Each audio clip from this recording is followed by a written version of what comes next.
just see if there's Yep, live. There we go. live popped up. So I'll do watch now.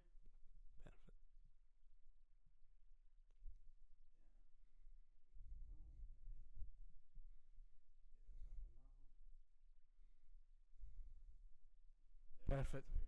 Right, so yeah, Bernie Bros podcast. We are live on Twitch right now as well. Milkman Gaming 98. Firstly, I would like to thank everybody for the support recently. We were at 41 followers last week, and I had one stream that got me to 55, and now we're at 57 followers. So just want to thank all the Twitch community out there. Thank you so much for all the support. Yeah, so here we are, episode 1, Brownie Bros podcast. So firstly, yeah, this has been a dream of mine, and I've got loads of people behind me supporting me as well. So I really wanted to push this out because I have friends that do podcasts. I watch podcasts myself, and this is this is why I want to do this. So the podcast is going to be about today is my journey in music, production wise, DJ gig wise. I'm a live performing DJ as well, and even just like finding out maybe like gigs that I've been to, music experiences, what I listen to, what I used to listen to, what I now listen to. Obviously nowadays, you know that you've got access to Apple Music, Spotify, you know, the list goes on, SoundCloud, etc., which I use quite a lot. I know a lot of people around me use SoundCloud as well. But so I suppose my journey begun at probably an early age, I guess, just listening to what my mum and dad used to listen to. So my mum used to listen to things like Robbie Williams, Scissor Sisters, I don't know, Girls Aloud, things like that. So just listening to things like that on the radio. You obviously had like CDs back then, which I suppose nowadays is old school. Maybe some of you in the chat probably don't even know what a CD is. You know, that almost makes me feel old in the fact that I'm, mid-20s, you know what I mean? So, but yeah, so I suppose my mum was listening to that kind of stuff. My dad was listening to more kind of electronic stuff. Again, you've probably not heard of them, but my dad was a massive Lemon Jelly fan. And now Lemon Jelly, they were like the kings of electronic music, man. I tell you, like, some of the journeys, some of their tracks take you on. They have one that's called All the Ducks Are Swimming in the Water. Exactly. It was such a good track, man. And even on SoundCloud now, if you type that in, you get house remixes of it, techno remixes, some drum and bass, and that's the way that music is going now, is that you've heard these original tracks that are 10, 20 years old that people are adding in their own spices and flavors into music now, so that's what my dad was listening to, a lot of electronic, and then we kind of then discovered SoundCloud when there was mixes. We had a radio show on SoundCloud called Dancing Astronaut, which was like all the up and coming house music tracks. So some of the tracks that like I listen to nowadays, there was a bit of Calvin Harris in there, a bit of David Guetta, and then which you'll hear a lot about was the beginning of my listening of Oliver Heldens as well. He had a couple of tracks back in sort of 2013, 2014 when he opened up tracks like Gecko, etc., which is still nowadays a massive track in the club scene, festival scene as well.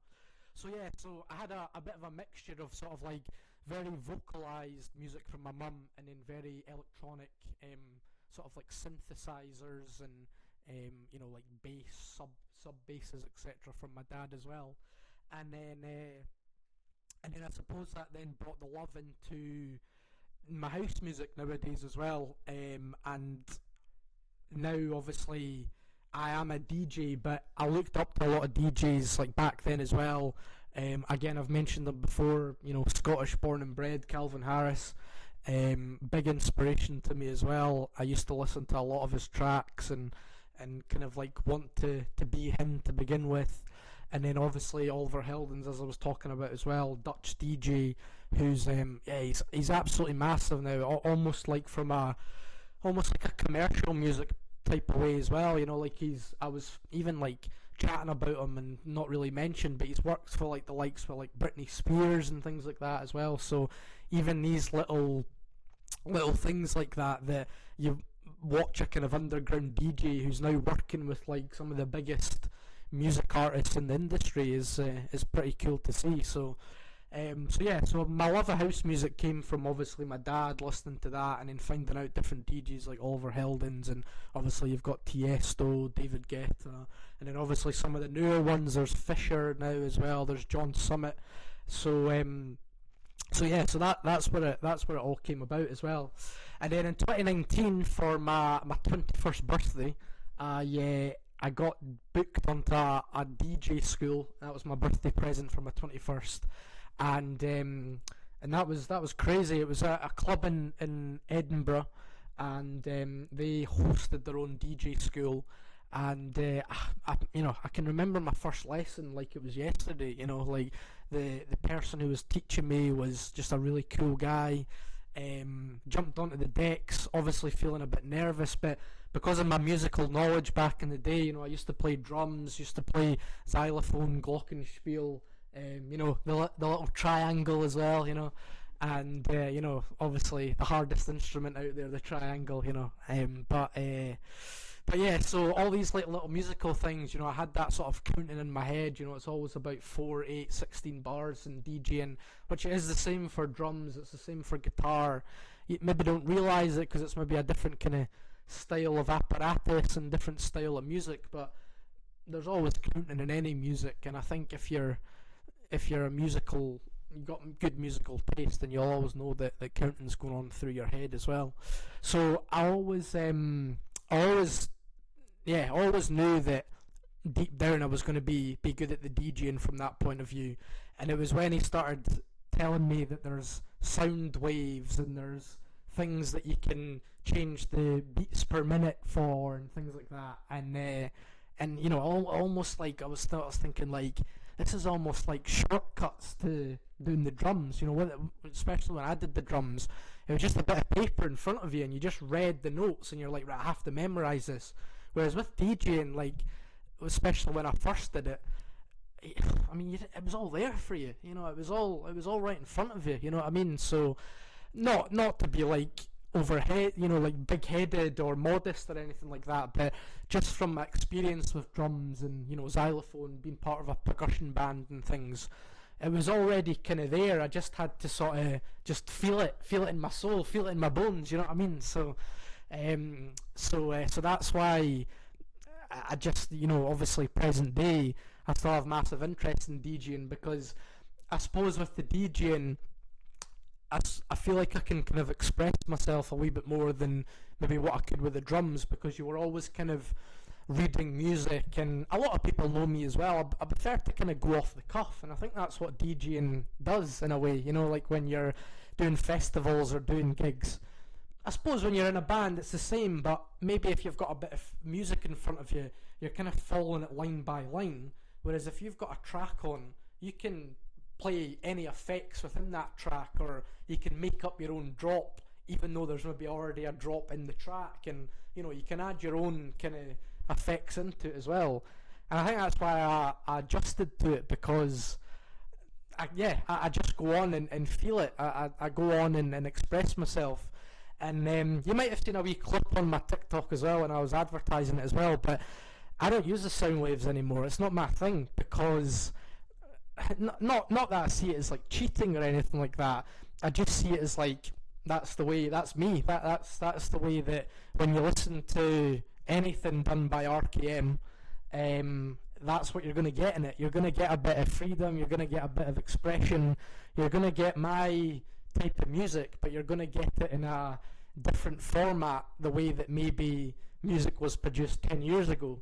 And that's why that's why I want to do it, because I want to express to people that you don't have to do it by the book, you don't have to do it word by word, you don't have to follow this, you don't have to use this program. But speaking of using programs, I have a massive inspiration. My best friend, my other Brownie bro, Cammy, he doesn't even use like I generally think if he told you the system he was using, probably nobody would have a clue what he was using. I say that in a way that, like, obviously people are going to know what he's using, but it's not your Abletons, it's not your Garage Bands, it's not your Apple Music, it's not your, it's very kind of underground. But if you check out his tracks, other Brownie Bro on SoundCloud, you'll realise that you do not need the biggest system in the world to create music, and all you need is a brain. You need to think, and you need to listen to music, and you need to take some inspiration from music. At the minute, we've been listening to a lot of drum and bass, a lot of jungle, and there was this tutorial that he sent me, and it was a tutorial on how to make a drum and bass track, but it was massive because the guy in the tutorial was telling us subgenres of drum and bass. Now you think of drum and bass, you just think of drum and bass. Like there's, you could probably recognise a drum and bass from maybe like the drum beat or, like the bass that's used or whatever. But you've probably listened to about 5 or 6 different genres of drum and bass within drum and bass, and I just think when you listen to the other Brownie Bros tracks on SoundCloud, you'll get an idea of, after watching that tutorial, that he's trying to put different genres within his different tracks now because of that tutorial. But the quality of his tracks are unbelievable. You would think that he's made that track on Ableton, and he's not. He's made that on a phone that's not even an iPhone, which like everyone has. Like that's almost like the norm for people, that everyone has an iPhone and you must have this Apple product, but you don't. And he's the prime example for that. So he's been a big inspiration in me from that point of view, to open my horizons to different music. Because I was never into drum and bass. I was always into house and tech house and techno and disco house, etc. Which I still am, because I enjoy playing these kind of tracks. But I think I enjoy listening to drum and bass now more than I listen to house. I've not performed drum and bass, but I would love to try and perform drum and bass now as well because of this. Because tracks that I like to listen to, I almost like imagine myself playing it. So when I listen to that, I think, oh, I could listen and play that at the same time. What a feeling that would be, So yeah, he's been a crazy inspiration to me. So I'm plugging it a bit, but other Brownie Bro on SoundCloud, you have to check him out. Please check him out. When we record this as well, I'll put all the links of who I mentioned as well. Because obviously, I'm going to plug myself as well. I'm RKM on SoundCloud as well. And also have Spotify as well, which I'll plug in there as well. But yeah, it's just, I suppose, like, people that you meet, you just like, you don't expect to meet somebody and then 2 years later be like listening to a completely different genre that you've been listening to. You know what I mean? It's kind of, in a way, for me now, because I just love my music, it's almost like, right, so whoever we meet through our podcasting journey, or the types of people that I maybe meet like through gigs, they'll be playing that music, but then if I chat to them, they'll be saying like, oh, like, I really love the band Slipknot, or oh, like, I was listening to Michael Bublé's new album or something like that. And you think, you're a techno DJ playing in an underground house and you're listening to Michael Bublé, and at first, like, that would fry my brain being like, wait, you're listening to Michael Bublé? But nowadays I think, like, that's just who you are, you know what I mean? A DJ doesn't have to be somebody that, I hope nowadays DJs play songs for the like of the genre. I have met a lot of DJs who do the DJing for like attention, and they like being in the club scene and things like that, and not really liking the music. And I'm not against it. I just feel like that if you play a genre that you love, then you'll 100% give your all, and then that'll then bring positive vibes to the crowd that you're performing in front of. So I've met a lot of people like that. But to go back to my kind of Michael Bublé example, I think that's life, that's reality, you know what I mean? I think that a lot of DJs will like to play house music, and then to calm them down, they'll listen to Michael Bublé, or they'll listen to opera music or classical or whatever, you know what I mean? And and I think that that's cool. I respect that. You know what I mean? And sometimes as well, you'll maybe find that people that listen to classical music will maybe make a house tune with classical instruments in it, which is then tied in with their inspirations and what they listen to, and again, that's the beauty of music production at the minute, is that there's so many genres out there that you could probably even today make up your own genre, because there's all these different sub-genres within house or techno or metal or whatever, depending on what you're doing, you know. Um, so I just think that nowadays, obviously, you've got access to every bit of technology at your front door, which obviously helps you. But for me, I think from a music point of view, I think that's really boosting music at the minute, in the fact that like you can just you can have anything. You can have a phone, a laptop, a TV, whatever, and you don't have to have this $1 million studio to make a track. If you're feeling like today that you want to make a track, you've got access on any device that you want to do, and there's free apps out there as well that you can use, and you know they have tutorials on it of how to make a track, and you know, so there's things out there that can help you as well. Um, but yeah, it's been massive for me production wise. I think lockdown was a massive. You know, I was going to say positive. Obviously, lockdown's never going to be a positive, but from like a creative side, because obviously we never had much to do during lockdown. That's probably where like my production started, was lockdown, and I think over the a year and a bit with lockdown, I made like a good like 50, 60 tracks, just because I just wanted to kind of get to know it and try it out, and you know, some of them that I made I then sort of tested on my DJ decks as well, so that was quite surreal to kind of play your own tracks through DJing as well.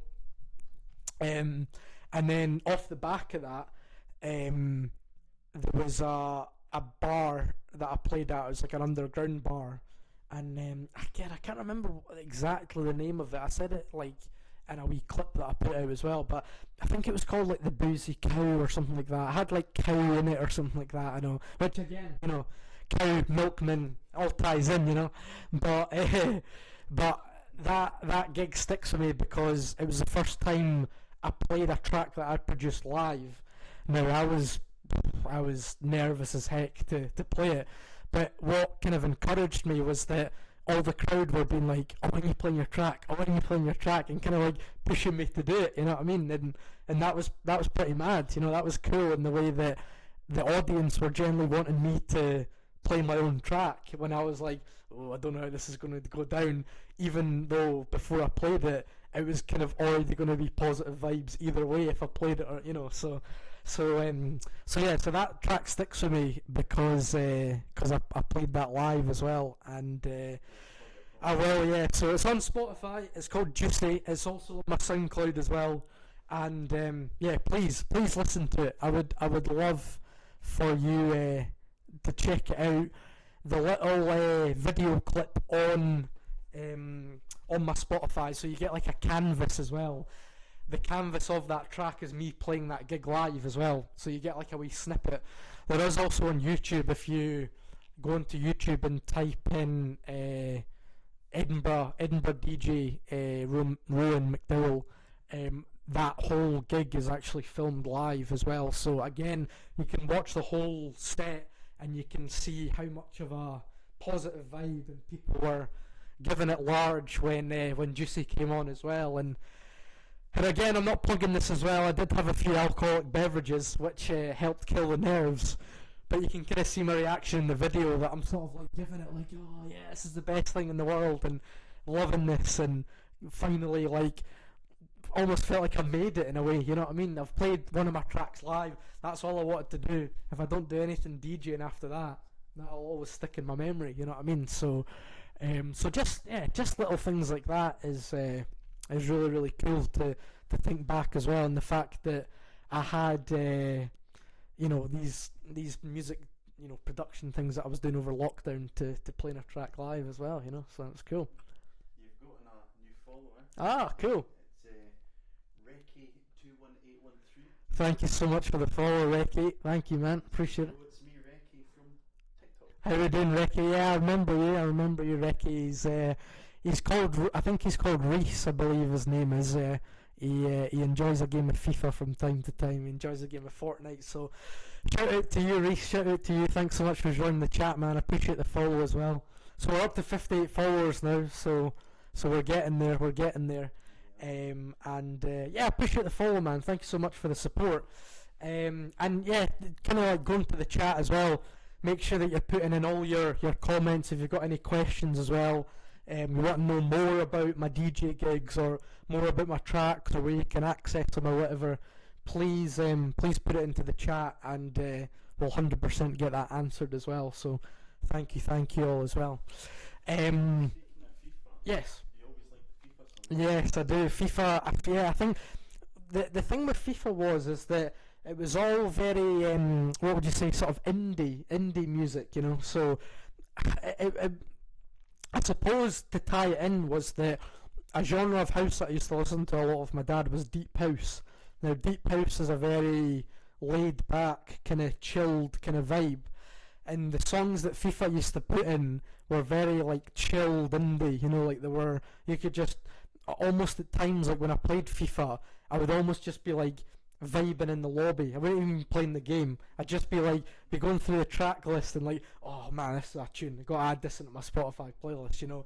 And so half the time I'd be turning on my Xbox 360, again, retro console, best for me, hands down best console, but obviously people will maybe say otherwise as well.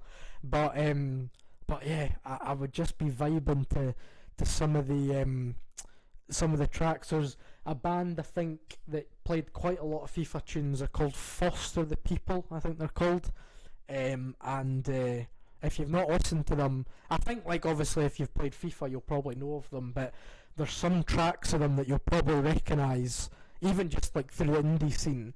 And man, it's made for just like a Sunday afternoon. You're just chilling, you know, like sun's out in the summer, just, you know, get the AirPods on or the Beats on or whatever, and you're just vibing, man. And even, you know, if you're on holiday or whatever, just get a nice like cool drink, and you know, it's a proper vibe, you know. So I would recommend them as a band as well. Yeah. You've got Painkiller asking in the chat, what other games did you like the soundtrack of? Oh, nice. I tell you, right, one which is going off genre, Doom, all Dooms. So for my, I think when it was, a couple of Christmases ago, I got a pair of Turtle Beach headphones. Again, plug in Turtle Beach, you know, if there's any sponsors out there, Turtle Beach, we need to hook everyone up with Turtle Beaches, I tell you. But yeah, exactly, yeah, Turtle Beach and Rubicon, we'll get a partnership going, right? Rubicon Energy, best drink, cheers to everyone, right? And get these on noise cancelling Turtle Beaches. I think quite a lot of the chat, especially through TikTok as well, a lot of them have compared headphones and said that they've used them or they've got them now as well. So a lot of the chat will know what I'm talking about. But put them on and have a game of Doom, and it can be any Doom. Seriously, like some of the Doom classics are, you know, classics, man. Like some of the Doom games are amazing. But I want to say it's maybe like Doom 3, maybe Doom 4. It's like one of the newest ones anyway that's come out for Xbox Game Pass, and it's proper heavy, man. It's heavy, but you need it to like get through the game, because see, if you had like classical music going on, it would be hilarious. It would be so funny. I would love it. But I don't think some of the monsters in that game would help you, you know, the motivation you need in that game. Just like the heaviness of the it's almost like heavy metal. Some of it is got like a wee bit of kind of maybe like jungle kind of drum and bass, but maybe like 180, 190 beats per minute. Like it's proper fast, you know, fast paced moving, you know. But yeah, Doom's a big one for me, 100%. Again, another football game that I used to play with my dad, Pro Evolution Soccer. They had pretty good soundtracks in there as well. Again, quite a lot of classics as well. A lot of like kind of sort of like Caribbean, maybe like sort of African drum kind of style music as well. So again, a different sort of vibe there as well. But yeah, it's amazing that you didn't appreciate how much soundtracks make games and well, even films as well. You know what I mean? Like certain fighting scenes in films and things like that. But even well, little things like Elden Ring as well. Elden Ring, massive game. Shout out to Cammy getting me on Elden Ring as well. But even like Elden Ring, you know, like the amount of bosses you've got in there, you know, it's very kind of like atmospheric. Again, it could be like sort of Little Freddy, everybody shout out to Freddy, the Italian Greyhound. Get him followed on Instagram as well. And you alright, Freddy? You alright? And hello, Freddy. Hello. And you said hi in the chat, Freddy. You said hi in the chat. Hello. But go on, Freddy. Go. That's a good boy. And yeah, it's amazing how much, like, especially Elden Ring, it's very kind of atmospheric and, you know, builds you up, gives you a bit of motivation to you know, fight the bosses, you know. So yeah, it's amazing how much that adds into it as well. But yeah, I suppose to answer your question, I would say FIFA for sure, Doom, Pro Evolution Soccer, and yeah, we'll go with Elden Ring. Suppose actually another one to throw in there as well. We'll go with Forza 5 as well. Forza 5 has obviously helped me a lot of inspiration with again tying back into it with drum and bass and jungle and things like that as well. Because the cool thing with Forza, which a little bit like GTA, is that it's got all these different radio shows on it, and they're all radio shows from different genres as well. So there's one on Forza 5, Hospital Radio, which is drum and bass, and I tell you, like, just drum and bass, just driving in that game, man. Again, it's like motivation to like win the race. It's crazy cool. But again, there's classical radio in that as well. If you want to jump on Forza and play classical music, I respect it. I love that. You know what I mean? Not my cup of tea for a race, I must admit. But if you're having a bad day or you want a chilled out day, Forza provides you with some absolute classical bangers, man. So check them out as well. You know. So yeah. So I'll give you top three. I'll say Forza number 1. I'll go Doom number 2. And I'll go Pro Evolution Soccer number 3 for the music and games. That's what I'll go for. Yeah. Is there anything? No. Okay. So yeah. So I would say, to continue on my story. So after being at the DJ school, I then signed to the agency, which they brought me on. It was called We Are Made Agency, which are still out there as well. Again, you can follow them on Instagram, Facebook. I know a lot of DJs through them are now DJing out in Ibiza and things like that as well. So proper cool agency, so definitely check them out as well. But they got me some gigs around Edinburgh, and through them I then became a resident DJ at a bar called Bar 50. Massive shout out to Bar 50, all their hospitality, all their support. One worker there actually told me one gig, stop driving to your gig so you can have a beer with your DJ gig. I sort of put my hands up. I was like, well, I've got all this stuff, and I was like, well, you're leaving it here today so that next time you can have a beer when you drive. Because all I would do, I would get about 5 or 6 Iron Brews, because in a way I have drank when I've DJing, and you know, with experience with alcohol, that it can kill nerves, it can relax you in a way. But I kind of feel like that, because me, with this podcast, with anything I do, I want to be my true self. So if I'm just drinking Iron Brews or fizzy juice or even water, you'll see the real me performing without alcohol. And I'm kind of, in a way, not like plugging it, because I never want anybody to fall down the route of, you know, becoming an alcoholic, or, you know, falling down all these routes. But I would say to you that when you're performing, nerves are a good thing, and you don't need to use other things to kill nerves, because nerves actually shows that you care about it.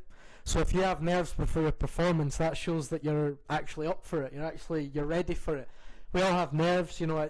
I don't think you're going to wake up one day and say, for instance, I had a gig where I played it in front of 1,500 people.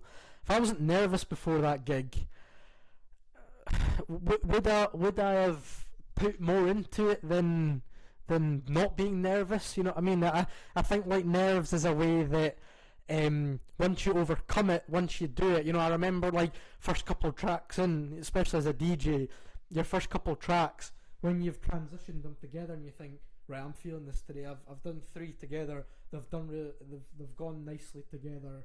The tracks that I've selected, the crowd's kind of vibing to that. These little things, think to yourself, right, I've got another 6 hours of this gig.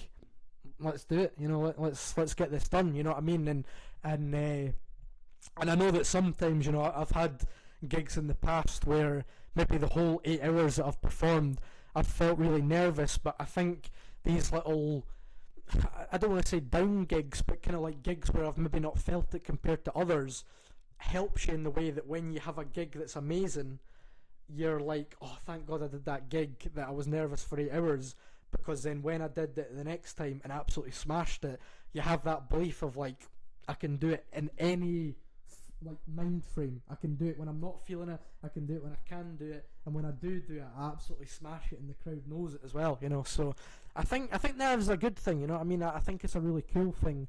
I don't know, I just think that maybe, and I'm never forcing anybody to do it as well, but I know a lot of these like big names out there sort of say to you like, maybe even just try like one little thing that might make you feel awkward or might make you feel like you're not overly control of it. And if you feel like that you can do that certain thing, then it might give you the mind frame to think like, well, I could maybe try something else that's maybe, because that first gig that I did at Bar 50, I remember plugging the XLR cable into the speaker and it went boom, and the whole crowd looked over at me.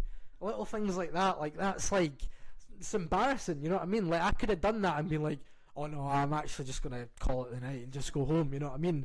But I stayed and thought, came what, you know what? And I came, and then 2 hours later, a guy came up to me and was like, man, I love your tracks. And he was there when they went boom, you know what I mean? He's already forgot. Exactly. But at the same time, he's maybe already forgot about it, you know what I mean? Like, maybe it's past, you know what I mean? So I think like, especially DJ gigs as well, it's quite an intimidating thing, especially like when you're in a bar that you don't really know anybody and people are looking at you and you're maybe like glancing over at them being like, oh, are they judging me, or maybe they're not liking the music or whatever, you know. But I would say like, stay true to yourself, because the Bar 50, they were telling me to kind of just play the music that I want to play, you know what I mean? They weren't giving me a set list of like, alright, you must play like ABBA tonight, or you must play like the Bee Gees tonight, or something like that. They were just saying like, oh, we love your stuff, man, we know you from the agency, we'd love you to become a resident here every Saturday, and the reason because of that is because of your whole persona, your whole vibe, you know, you're a positive guy, you respect the rules here, and that's why we love giving you free drinks to try and make sure that we can give you a free beer next time instead of driving to all your gigs, you know. So yeah, that's the vibe, yeah. Yeah, another one from Painkiller. Okay, yeah. Best and worst crowd reaction. Right, okay, cool. So best crowd reaction, I would say, could be, well, 2. I would say 2. I would say first one was that underground gig where I played Juicy. It was a kind of easy environment to play because everybody there was to like support everyone there, so it was a very positive vibe anyway. But even like there was 4 DJs on and I was second last, and I know a lot of people were kind of maybe at high levels at that point and maybe had like a few drinks and things like that as well. But just the support and the shout, you know, they were shouting good comments. And there's one bit again you've maybe seen on my TikTok that I could maybe plug again as well, but there's one bit where like 3 guys kind of like rear their head round the mic and be like, oh, he's killing it, oh, the man's killing it, you know. And like little reactions like that is pretty cool to watch back, you know, because in the moment in time I'm probably just concentrating on like bringing in the next track or something, whereas like when you watch that you're like, mate, that actually happened like right in front of me, and it was a blur, but when you watch it, it was like that actually happened, you know what I mean? So I think that's definitely probably got to be top. But another one, and it was my very most recent one, it was 10th of January this year, and it was in a little bar in Edinburgh called the Doghouse, and it was just filled with like super chilled students. Like it was probably ages between like 18 to, what would I say, like mid 20s, like 25 or something like that. And I know like a crowd like that sometimes, especially in my experience of DJing, can be quite a picky crowd. But they were just, everybody was just loving every track, and it was probably tracks that weren't really well known. You know, it was very kind of like disco-y and kind of like underground house. But you just, every 2 seconds you would look up and somebody's like twirling somebody around, or somebody's just like raising the roof, or somebody's like coming over at you and being like, oh, I love your style, man, like where did you get your chain from, and things like that, and just like positive questions and people just enjoying the vibes. And there was a few times where like the bar staff would come over to me and be like, oh man, like I'm loving your tracks and you're bringing in some more customers to the pub and things like that. And I was only meant to be there that night to shadow another DJ who had a couple of weeks ago went up to in the same bar and just asked like how they got a gig like that to then come around and be playing 4 hours of the set that night. You know what I mean? And it was pretty big of that DJ as well. Again, she's called Mary. She's called Mary_B on Instagram as well.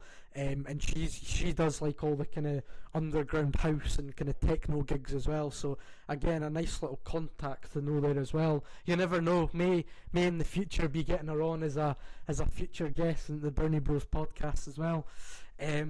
But yeah, so even like little things like that I would say as well that night, even though I was going along and shadowing her, she gave me the opportunity to play 4 hours of that set.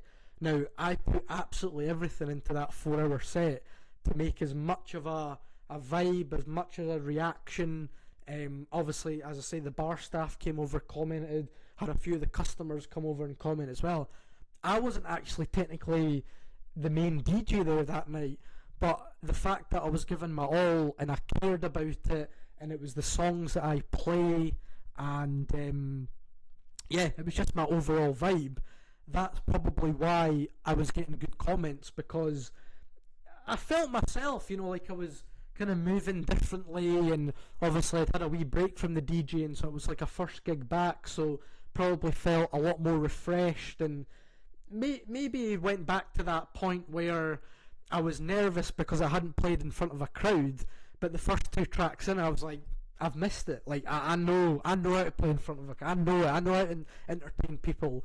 And then once I was in the rhythm of it, nobody was stopping me. Even if somebody came over to me and said, "Oh man, like that track you played, it wasn't the best. Like, could you play something else?" That would have just gone over my head, and I would have just continued my vibe, because I knew that I was in the role at that point, and too many people at that night were just motivating me to continue because of the way that they were supporting and the comments that they were giving me, you know what I mean? So that's hands down my top 2 best reactions. Worst reaction, now I've not really brought this one up before actually, but it was when I was it was the first time I'd ever heard me get booed before, right? Yeah, this is mad, this is crazy, right? And it was that gig when it was 1,500 people as well, right? Now, it wasn't like a massive boo.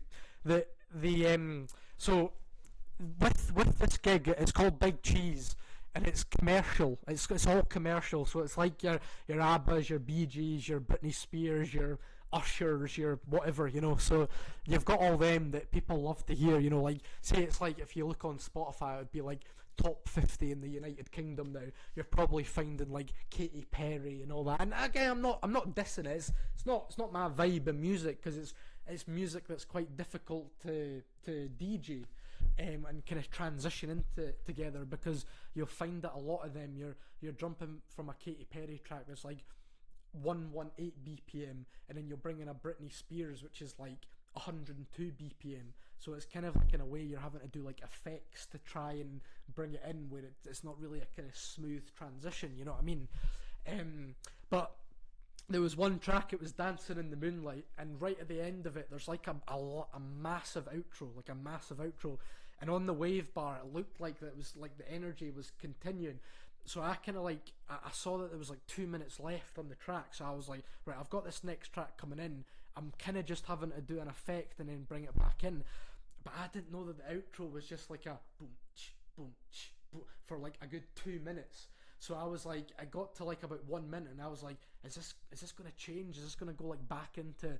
And it was kind of just going boom, boom, and I could kind of hear the crowd being like, oh, like, come on, like, when's the next track coming in? And do you know what? Like, I actually laughed. Like, I actually laughed at it. You know what I mean? Because I don't know. Like, I feel like if I was in like bar 50 and somebody booed me, it probably would have affected me.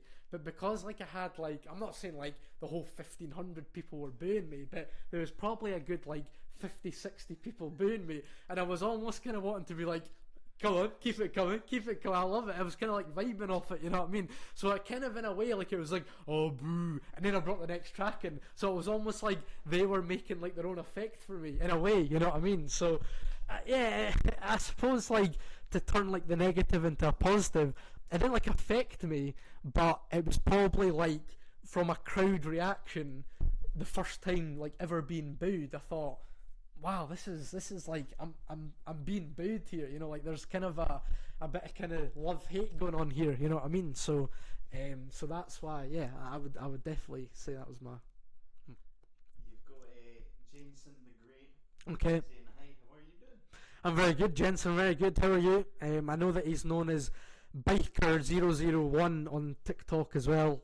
Again, massive Fortnite fan. Loves a bit of FIFA.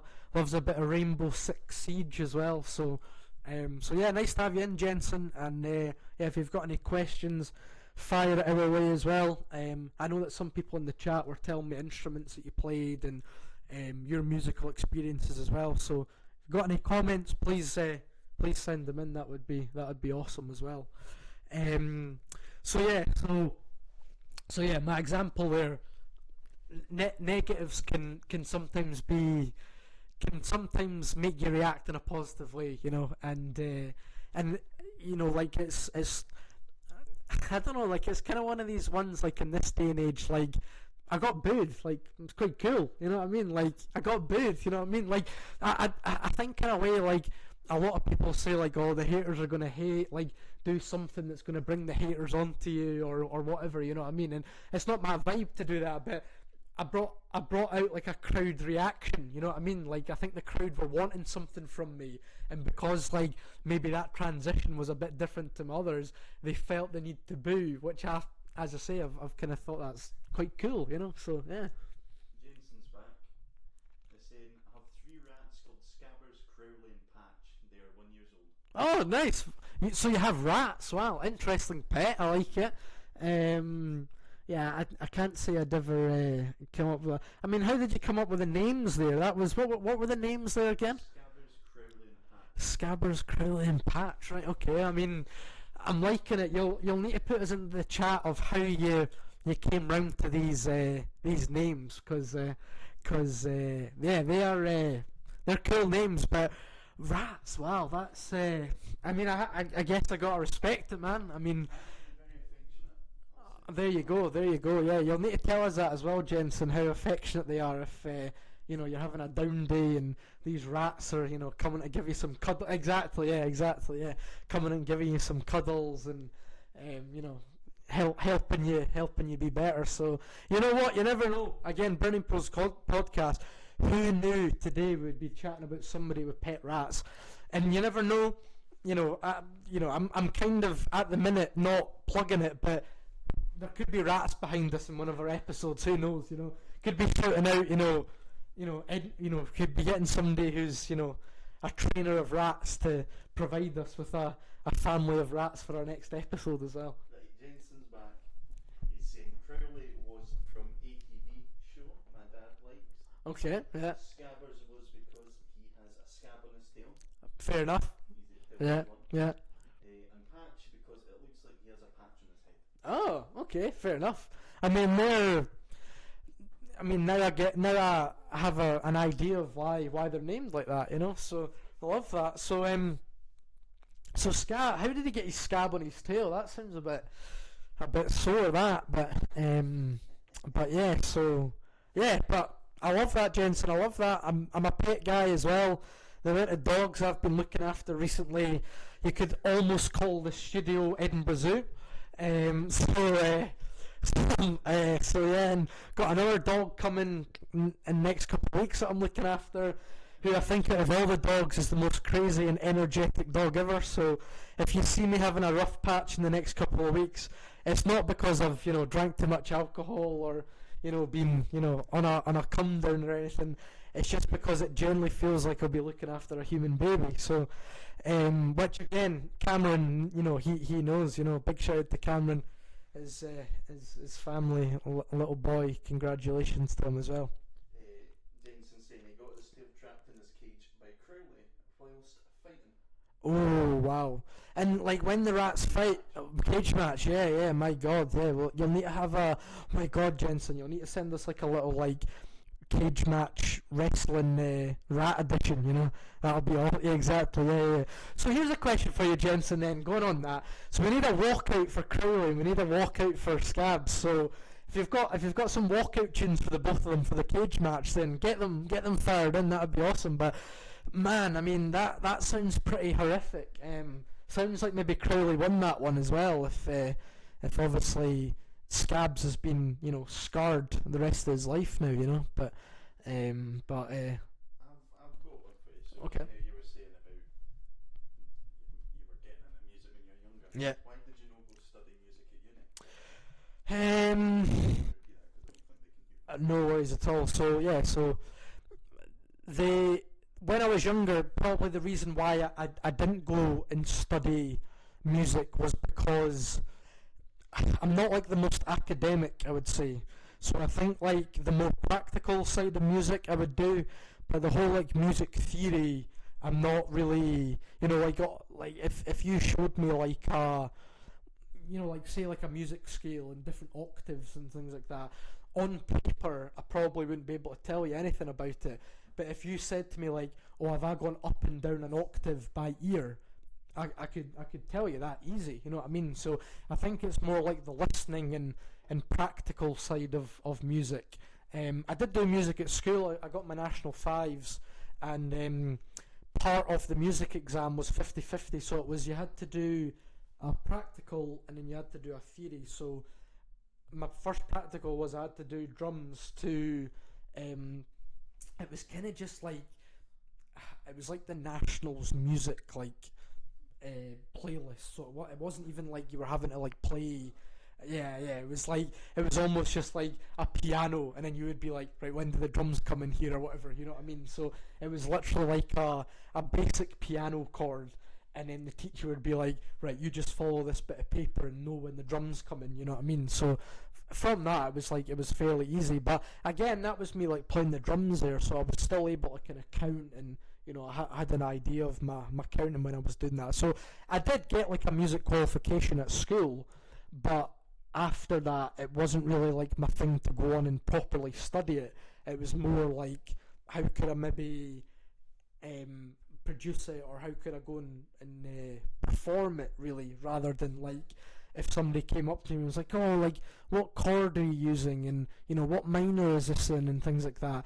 I could tell you if it's minor or major, either if it's happy or sad, but I couldn't tell you like, oh, this is in the F chord or this is in the G chord or whatever, you know what I mean? Because in a way, it's not really producing. Is like, I think like maybe looking into that for producing might help me like kickstart to bigger tracks. Like if you're, for instance, like if you're making a techno track, I know a lot of that's minor, because like it's very like underground and it helps that kind of positive vibe, whereas like if you're making disco tracks, that's always major. It's like it has to be kind of like happy, kind of go lucky to get the crowd kind of going, which I suppose from my first example of like the good vibe probably helped, because that's what the disco music's meant to make you feel. It's meant to make you feel happy and not energetic, but it's meant to give you a kind of boost. And if you come into a bar and you're playing a bit of disco, you're meant to come in and you're naturally, for me anyway, I'm already kind of bobbing my head and already kind of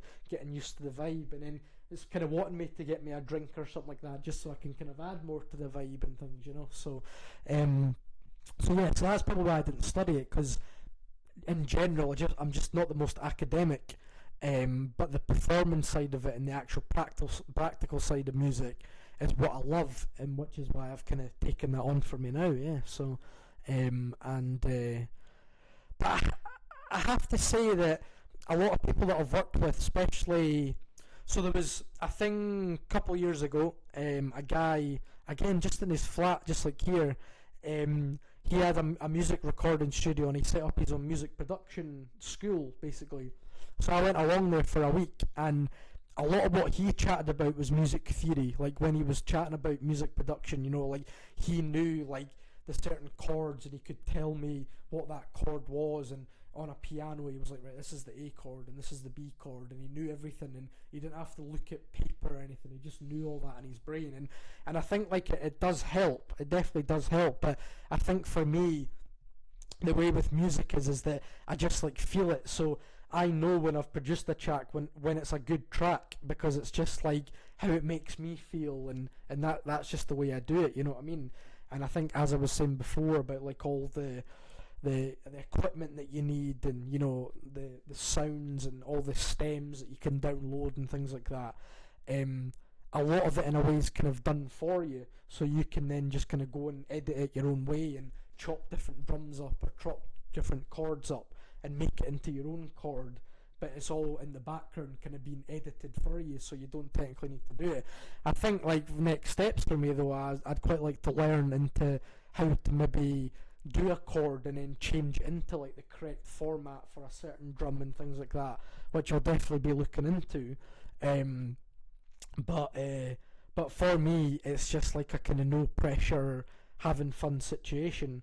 And if you can have fun and you enjoy doing it and you think it sounds good, then you do it, you know what I mean? Because if you think it sounds good when you're performing it, then other people will think it sounds good too, So I think that's for me, that's what I've learned, and I kind of want to put that out to anyone, is just anything that you enjoy in life.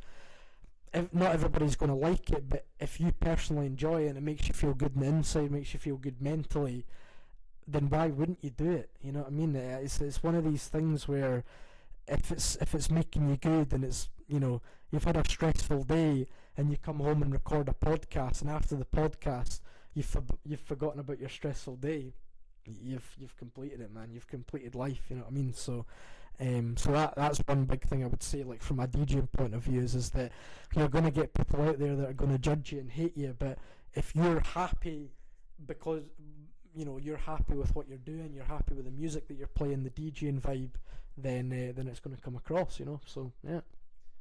Jensen's got back. Okay. He said about Scamp.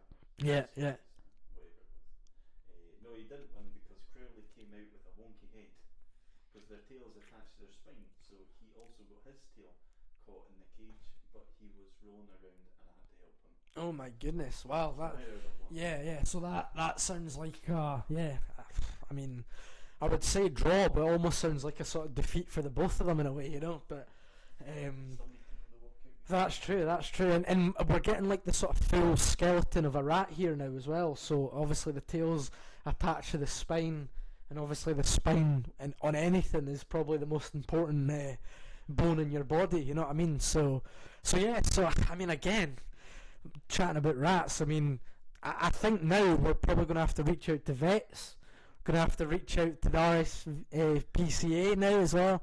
We're going to have to, any animal lover out there now. I mean, let's get you in now. Like let's next time get like a poster of a skeleton of a rat, and we'll talk you through each part of a rat, and then ask that rat what music he likes. So, so yeah, so that's the way this podcast goes. So, I generally wouldn't be surprised if the next episode we actually get somebody, a veterinarian, coming in that's telling us about these facts about rats and how they, what food they eat and how long they live for and things like that. So, Jensen, man, seriously, we appreciate you joining the chat, man. Jensen said his sister's got a leopard gecko. Wow, leopard gecko. I think that's one that I know Cammy would love a leopard gecko. That's cool. I think actually Wow, wow. I think actually we had a chat about what animal would you be. I said, to be fair, I said gecko in the way that obviously like you can change yourself color to, or you can change color of your skin to kind of blend yourself in with, for instance, like if you're at a tree or whatever, you can blend yourself to like green, or if you're on like the bark of it, you can change yourself brown, things like that. So a leopard gecko, that's proper cool. I like that. Very good, Jensen. Um, but yeah, no. So I actually read a fact actually a couple of years ago. This is now tailing in with like music and pets, right? But the way to actually calm a cat down is to actually play classical music in your house. Apparently, so I know like a lot of cat people out there, and I had one colleague of mine actually saying that they had a cat that was just going crazy mental all the time. Like it would have these kind of like, I suppose what you call like the zoomies in a way, you know, and she went to the vet to say like, oh, like I'm really like, I don't know, should I be giving this cat like medication or whatever, and the vet told her, oh, if you try like on a kind of day-to-day basis, even just like in the background, just like play a bit of classical music, the cat family, so I think this is like now reaching out to just more than just cats. I think it's like lions, tigers, leopards, like everything.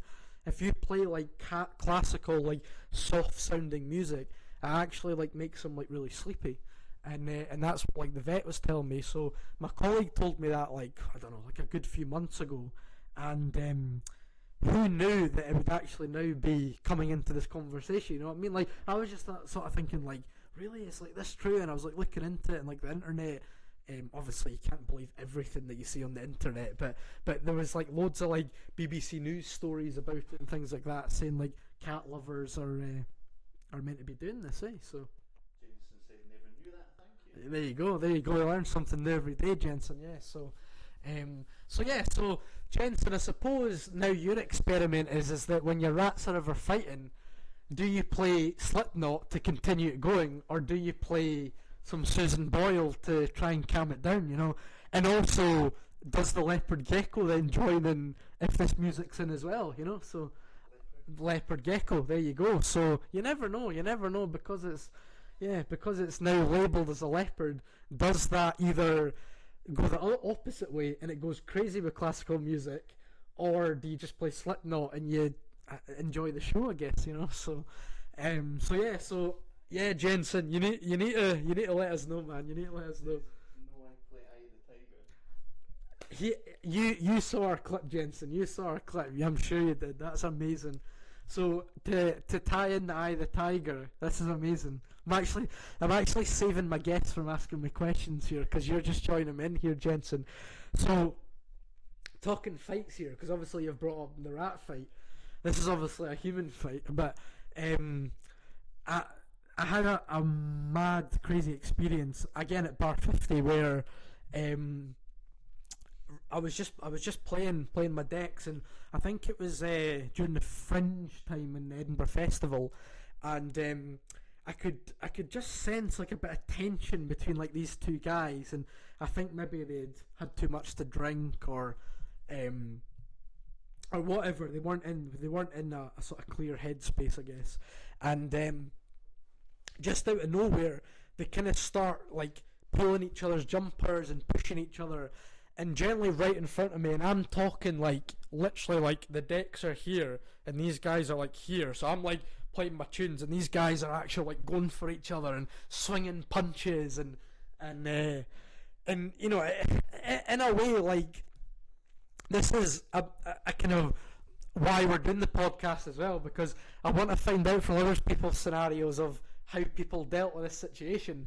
Now, probably my way of dealing it was, I'll just keep playing the music, whereas probably, I don't know, a lot of other people would have been like, oh, break that up or whatever, whereas I didn't really want to like get involved. So these guys are like going for each other, and I'm like bringing in my next track and doing my effects and that, while he's, you know, like I was just going for it, you know what I mean? And like I kind of feel like if you had a camera on me, it would be like a kind of a comedy movie sketch in a way of me just like looking around, like pretending that nothing's going on, while these guys are in front of me, like going for each other, and there's like a bit of blood like spilling on the table that I'm playing on and stuff like that, and I'm just like, this is normal. This is what gigging's about, you know what I mean?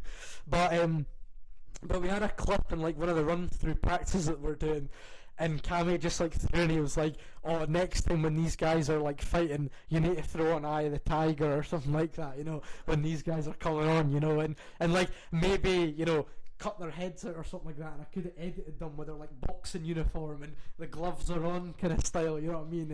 And then like when like they were breaking up, I could have like been like ding ding ding round one, you know, and you know, breaking them up in that, you know. So these little things that, you know, probably at the time I was like scared, you know, I was crazily scared, but I just kept on doing it. And then sort of thinking back, I was like, that's probably the funniest thing ever, you know what I mean? Like, these guys were going for each other, not going for each other in this tent, like, I don't think anybody like would have been seriously injured or that, but like it was probably at a point where like they were both like fully up for just like going for each other, you know what I mean? And there's just me just like just pretending nothing's going on and just continuing to like play my tracks because I was still like halfway through the gig, you know what I mean? So it's these little things that you look back on and all these experiences that I suppose that's kind of part and parcel of just the music scene in general, you know what I mean? I've been in the audience watching like a DJ or a band or something like that where like things have kicked off and things like that, and it gives you a fright. But I think from like being on the performer side of that as well, you maybe even like you get a wee chuckle to yourself, or it maybe even gives you like a wee kind of boost because like that's kind of happened and you're maybe not like the main attraction for a couple minutes, which could maybe like give you a wee breather or something like that, you know what I mean? To think like, right, all the eyes are off me, I can take a deep breath and then be like, right, get back into that's all been cleared and I can do my next track or whatever, you know what I mean? But yeah, that was just what was going through my mind. I was like, no, I'm not stopping you, I'm just going to continue this. And I suppose I wasn't trying to do it in a funny way, but now looking back, I'm thinking, like, if any other DJ was doing that, I was like, that guy is crazy, he's silly, what is he doing? You know, he's not breaking up this fight, he's just playing his decks, you know what I mean? But I suppose that was maybe like my safety net to be like, right, I'm not getting involved, I'm supposed to be the DJ here, so I'll just continue doing that, you know what I mean? So yeah, so Eye of the Tiger fitting in nicely there, I like that. Jensen's asking, do you play Rainbow Six Siege? I love it. Yeah, so I've not played it in a wee while, Jensen, but I do like it. There's a Twitch streamer out there at the minute called Jinxie who's playing it loads at the minute. He like does competitive tournaments. I don't know if you've heard of him before, Jensen, but yeah, I do. I should maybe try and get back into it. A lot of people at first told me it's like Call of Duty. It's not like Call of Duty. If you play Call of Duty and think you're going to be good at Rainbow Six, 100% think again, because Call of Duty is one of these games where you can be strategic, but it's very kind of guns blazing, whereas Rainbow Six is kind of one of these ones where you're having to plant bombs in certain places, or you're having to sneak up on a team, and then obviously when you get eliminated from the match, then you're out for that round as well. So it's almost like you have to make sure that every bullet and every life that you got counts as well, you know. So Jensen says that. Yeah, it's not Call of Duty, it's way different. yeah, 100%. Yeah, 100%. I'd agree. 100%. But yeah, no, I would agree with that, Jensen, 100%. But it's one of these ones. Yeah, it's a cool game because a lot of people on it are. I don't know about you, Jensen, as well, but I've found like a lot of respect on the game as well. Like I know that it's one of these games where it's like a kind of open mic kind of game as well. But a lot of people, when I was playing, I think we played it together at some point as well, Jensen. But I know a couple other people who have been through the chat have played as well. But the other teammates like were always like, oh, we've got this guy. He's like, oh, great kill, unlucky man. Like we'll get it next time and stuff like that. It was quite a kind of supportive community. I don't know on your feelings of that, Jensen, but obviously, like playing Call of Duty and Fortnite and things like that, there's quite a lot of kind of hate in a way, and you know, if you do badly in a team or something like that, everybody's like slating you for it, and you know, at the end of the day, it's just a game, you know what I mean? So, so it's these little things that you get with gaming as well. But I suppose at least with Fortnite and Call of Duty and things like that, you can toggle your mic off and things like that. But I found that with Rainbow Six that yeah, there's a lot of love in that community. So so again, that kind of made me want to play it a wee bit more as well. But I'll need to download it, and we'll get another game soon, man. Jason, sorry, said yeah, I'm pretty sure we have, but it was a while ago. Yeah, no, we did. We did have a game of that. It was a wee bit ago. But yeah, I'll download that because I know that I think that's part of the Xbox Game Pass, or maybe it's one of these like free to play on the Xboxes as well. So so yeah, I'll need to get a game of that soon as well. But again, with Rainbow Six, good soundtrack as well. Very classical music in there as well. Very kind of atmospheric. You know, especially you have like these scenes where like you're maybe like the last man in your team, and you've got like 3 guys, and it's very kind of like you're kind of like building up, the tension's kind of building up there as well, so even these little things, you're like, right, come on, these 3 guys up against, they've got nothing on me, I'm getting this, I'm getting the W for the team here, so so yeah, little things like that adds to it as well. But no, 100% we'll get a game of Rainbow Six Siege on the go soon as well, man. That'll be good. But yeah. Going back to the music. Yep. Is there anything that you're working on just now? Yes, there is. Yeah. So. You're working on. Yeah. So you'll obviously know the title of this podcast is the Brownie Bros. So. You gotta know us. Seriously, the Brownie Bros. Seriously, you've got to freaking know us, man. I was about to do a beep beep edit there, but I was like, we're not at that point yet, But maybe in the YouTube clips we'll beep that out at some point. But so today, massive announcement today. We're actually releasing our first ever album today. Now it's the coolest freaking album I've ever listened to in my life, because each track transitions into track after track. So it's almost like the album's like a DJ set in a way. So I love the format. I managed to... So Cami, sorry, he managed to set up a transition of all the tracks together. So again, give us feedback on that as well. The album's going to be released on SoundCloud, and then we'll give you the dates of when it will be released on Spotify as well. So stay tuned for that. But also as well, if you're wanting to hear that sort of full transition of the full album together as well, let us know. We can also put up a little SoundCloud link to that as well. And we need feedback on it. We'd love feedback on it. We know that the two of us love it either way. So I know that like if somebody's saying, oh, it's not maybe my kind of genre, or like this track was maybe better than the next track or whatever, we respect all your comments. We respect even everybody that's coming to the Twitch chat today. I mean, we're not big Twitch streamers. We're not big YouTubers. It's just we're doing this. Why? This is what we love to do, and we love to make that album. So we're happy with it, and that's all that matters.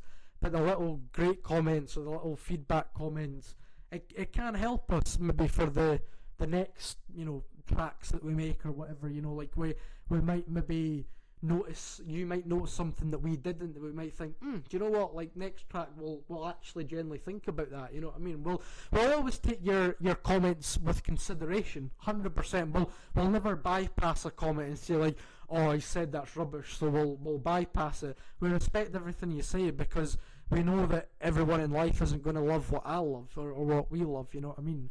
So we would love that. So that's what I've been working on. We've probably been doing that for, I don't know what you would say, Cammy, but I would say maybe even like a good 4 or 5 months, maybe. Like the whole idea of it, like maybe like the whole production side hasn't been like months. Like we've obviously like found ways that like there's some tracks in the album that I've just done and you've just done, and then there's somewhere like I've done half a track and then you've taken half the track, and then maybe come back to me and we've kind of bounced off our ideas together, which you'll see in the last track, which is a track called Bro v Bro.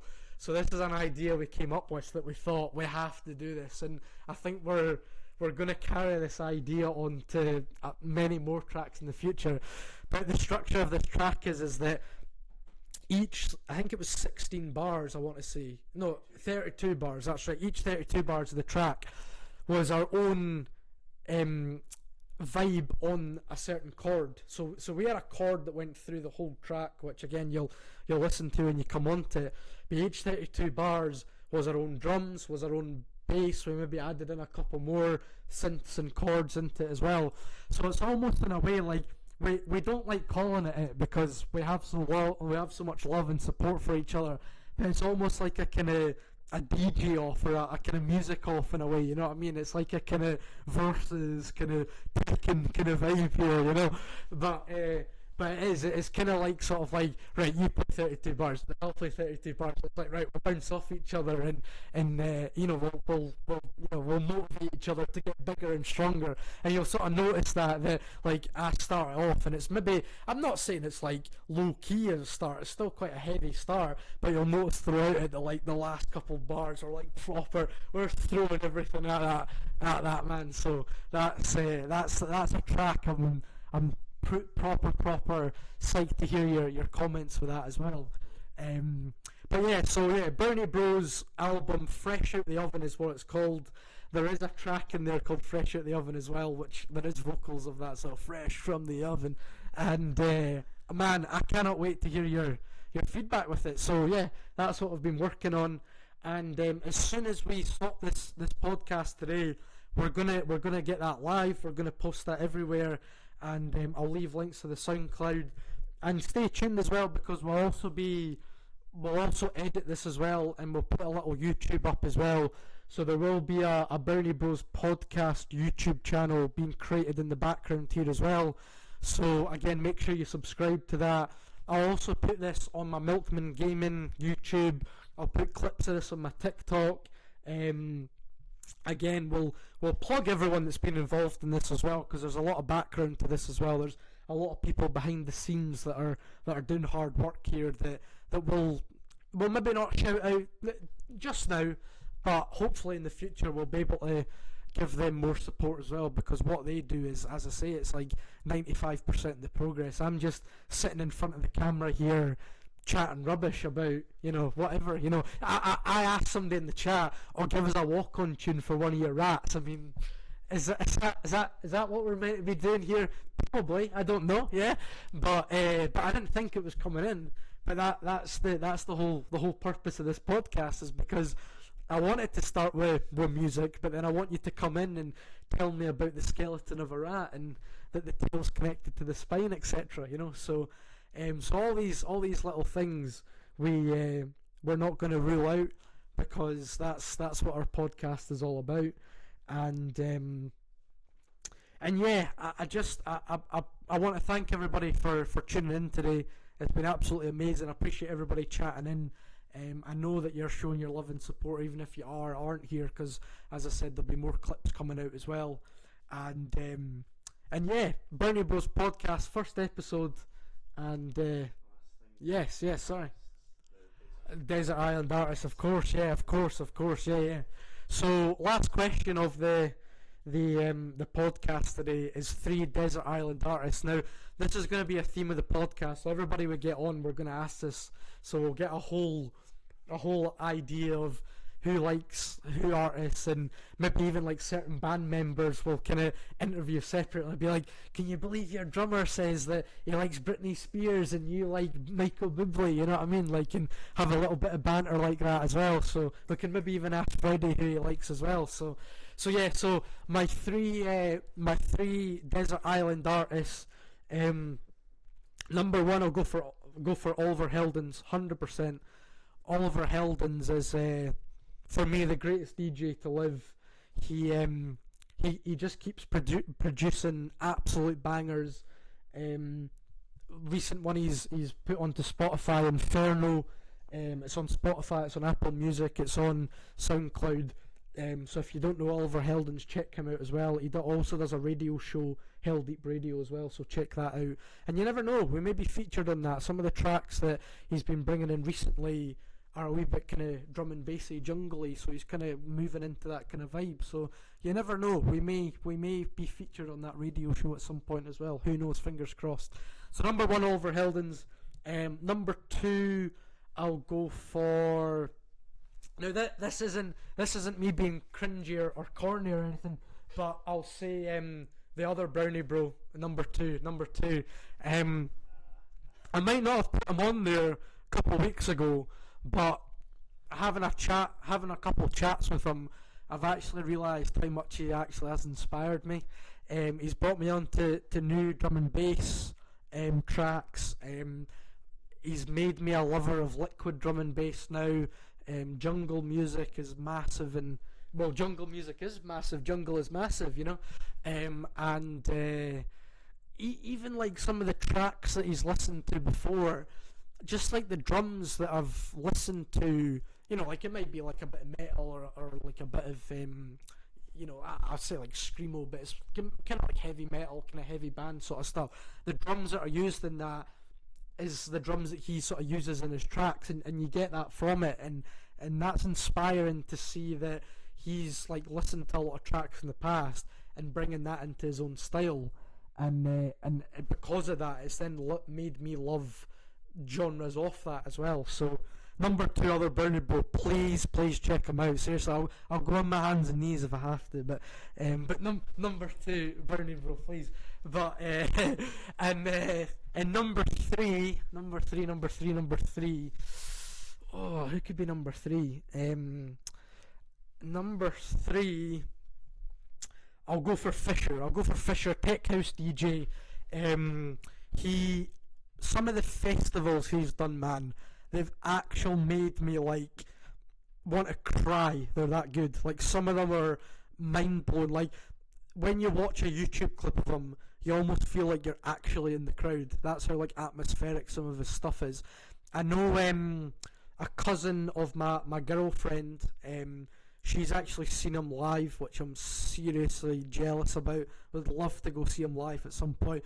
She always rubs it in my face because she knows that I'm that kind of type of DJ that loves all that kind of stuff, eh? So every time she goes to see him, I'm like, come on, a bit of respect, so, but it's just because I'm jealous, that's all. So Fisher would be my number 3, and he's got that track Losing It, you know, it's like, I'm losing it, and it's like a big kind of, oh man, like I didn't realise that was him, and then when I realised it was him, I was like, oh, that makes that track like 10 times better, so that would be my top 3 there. But obviously out of the 3, number 2 is my I was putting it in no particular order there, but I think you know, if I was, I'd have to put the other Brownie bro at the top of that list. If you didn't pick me, who would it be? If I didn't pick you, if I didn't know the other Brownie bro existed, yeah. I would pick who would I pick? So I would pick a DJ. He's called Black Coffee. So he's the deep house artist that's only got one arm. Yeah. So I would pick him because he's done a few really, really cool Boiler Room sets. And I mean, a DJ with one arm, man, that's incredible. That's unbelievable.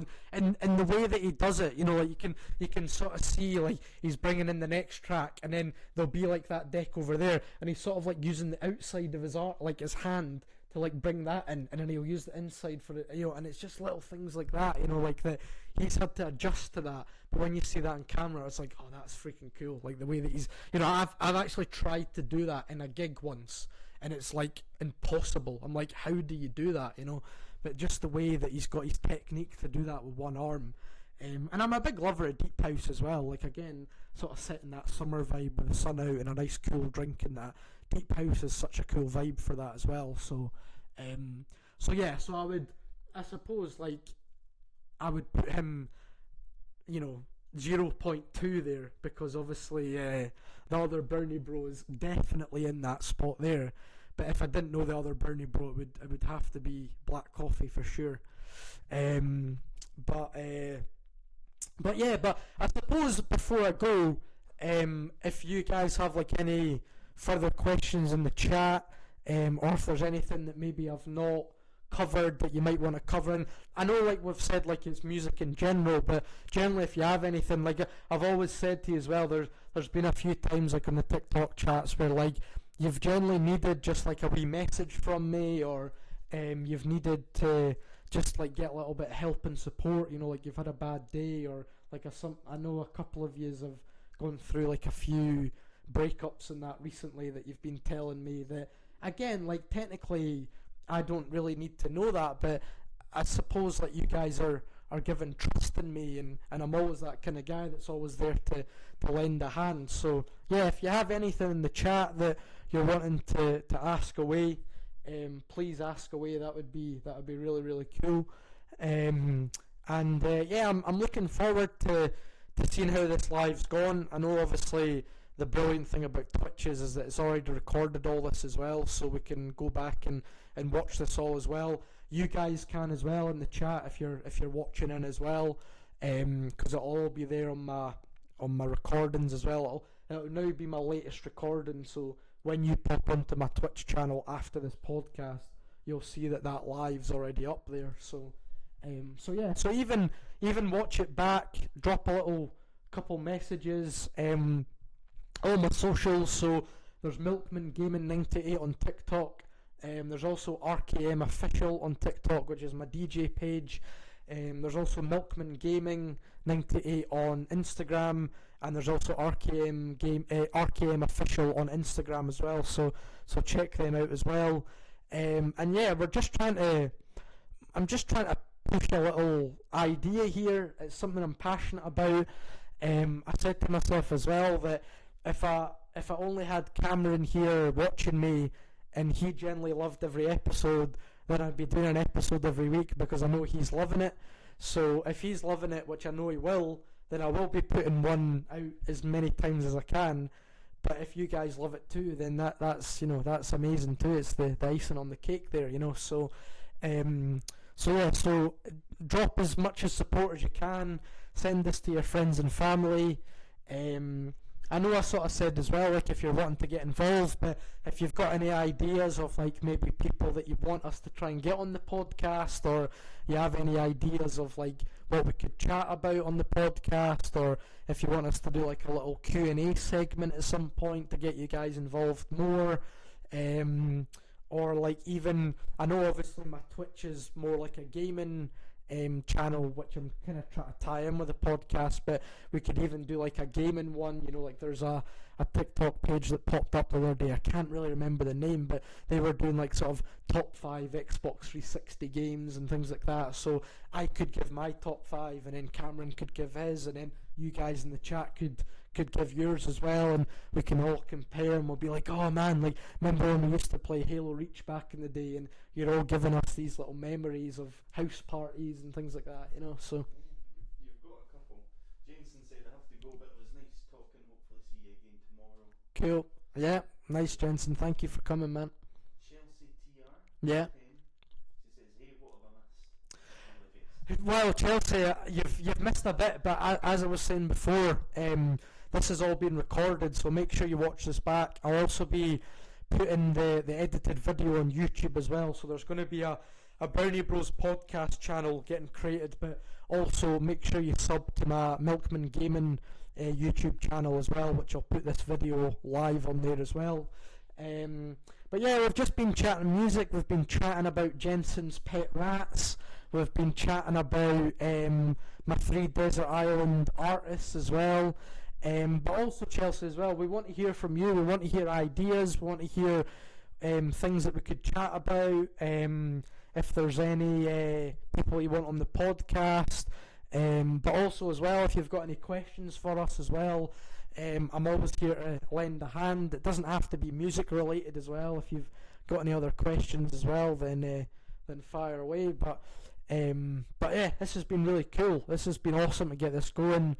Yeah, there's going to be many more to come. Yeah. Josie said currently at work. Otherwise I would have joined sooner. We'll definitely watch over. Awesome, amazing, Chelsea. Thank you so much for that, and we want to hear feedback as well. Like if you're watching it as well, like if there's certain points that you're saying, oh, maybe like you could have said this, or you could have done this a bit differently, or you've seen a few bits that I've got dogs climbing all over me during the podcast. Do you want more dogs climbing over me? Do you want less dogs out of it? Is that like maybe interrupted it, or has it made it better for pet lovers? All these little things as well, like we don't want to be strict, but at the same time, we don't want it to, look like a kind of it's all over the place. You know what I mean? We're kind of wanting to have like a teensy bit of structure with a whole lot of waffling. You know what I mean? So yeah. So please do watch over, Chelsea. That would be amazing of you.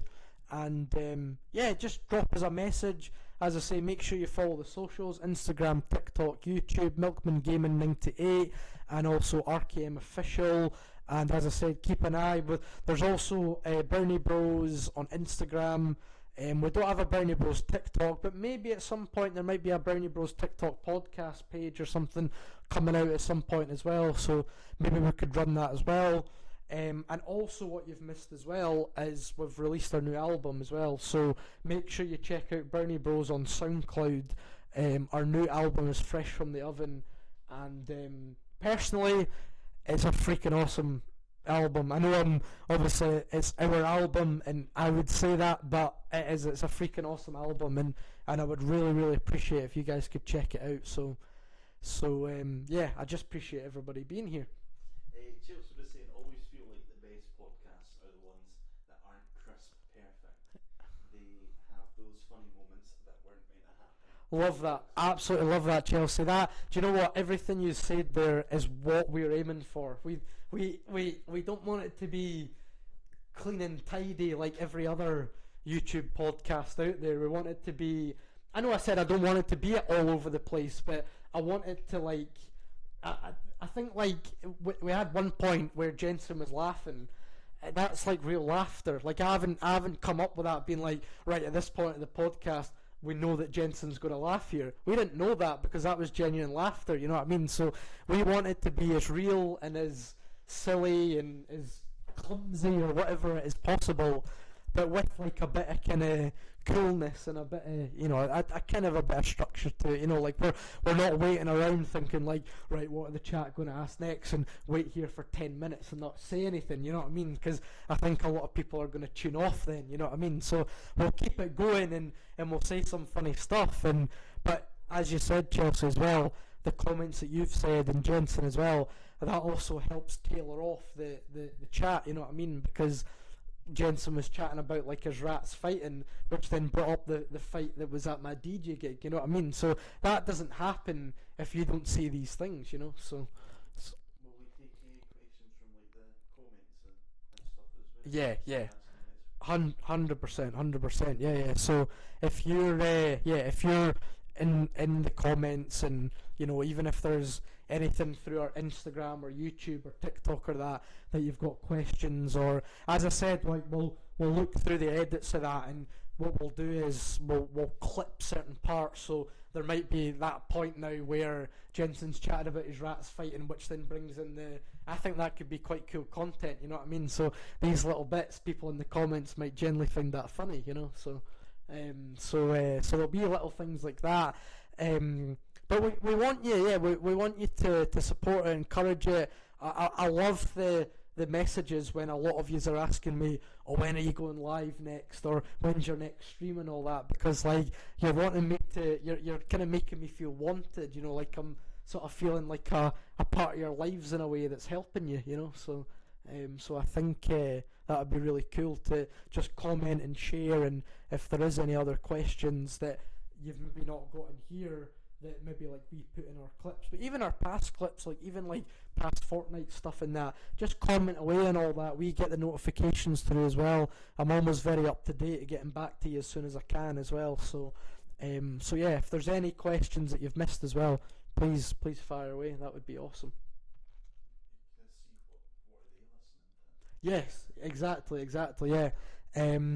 Yeah, we want to know what you're listening to, what genres, because as I said, we'll never bypass a comment, and if you like bring us a genre that we've maybe never even heard of before, I think that's gonna, one, definitely make me listen to it, but two, maybe in the future that genre will then come into our next tracks as well. You know what I mean? So we might come and see, or we might come and be like, oh, this bit there was a steel drum in there because you've made me listen to like Afro beats or something like that. So we'll add in like a little Afro beats kind of jungle drum and bass vibe because you've told me about that genre. You know what I mean? So we want you to tell us what you're listening to tell us, yeah, who you've listened to, artists, you know, your favourite songs, because you have, you in the past, like you've told us about on TikTok, you've asked me what's my favourite song right now and things like that. So I suppose giving back to you guys, what's your favourite song, you know? So yeah, I want to know more about you guys as well. I know that you guys are supporting me and want to know more about me as well, but I'm that type of guy that I want to know more about my chat and your interests and listens and things like that as well. So I think that would be really, really cool. So yeah, so I think I'm burning out here. I think I'm especially Freddie is as well. I know the dogs are definitely burning out as well. But again, I just want to say a massive thank you. This almost feels surreal that we've done this. It feels absolutely incredible.